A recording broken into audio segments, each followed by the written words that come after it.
It's the 1, 2, 3 deal.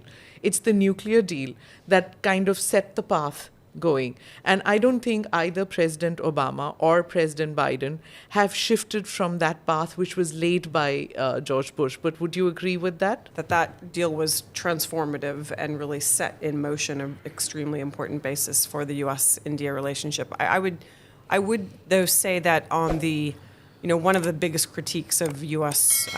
Policy in the region, not just India, but in the region more generally right now, is that it doesn't have a very clear and strong economic strategy. We know that there's the Indo-Pacific Economic Framework. It's got a long way to go, a long way to travel. What it will turn into is very far from clear. We know that the region is going forward with the CP, TPP, with RCEP, with any other number of arrangements that the U.S. is on the outside of. All successive administrations find themselves in a very difficult position. If I can just again add, which I thought was a very good point on the trade problem regionally that both the United States and India have.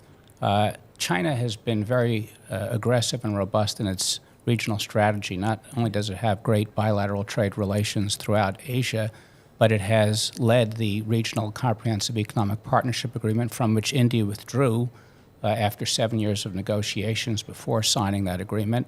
And it has applied recently to join the High Standards Comprehensive and Progressive Agreement on Trans-Pacific Partnership.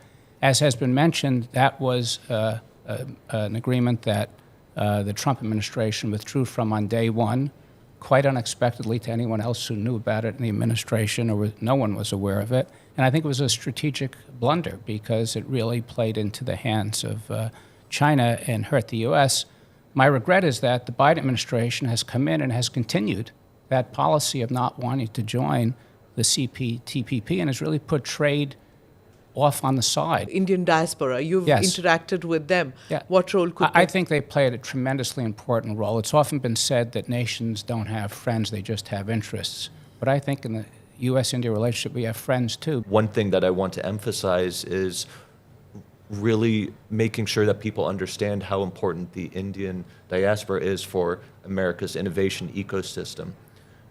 You have a significant number of India-born and Indian Americans that are the founders of technology startups. You have a significant number of Indian Americans who are prominent business leaders in the tech industry for very large corporations. And of course, a tremendous cadre of scientists and engineers that are working in companies large and small. Through the Quad and through the U.S.-India bilateral relationship, this is an area where we can focus on the type of economic cooperation, the United States looking to India on how that type of collaboration can create jobs, boost our economies, make it more competitive.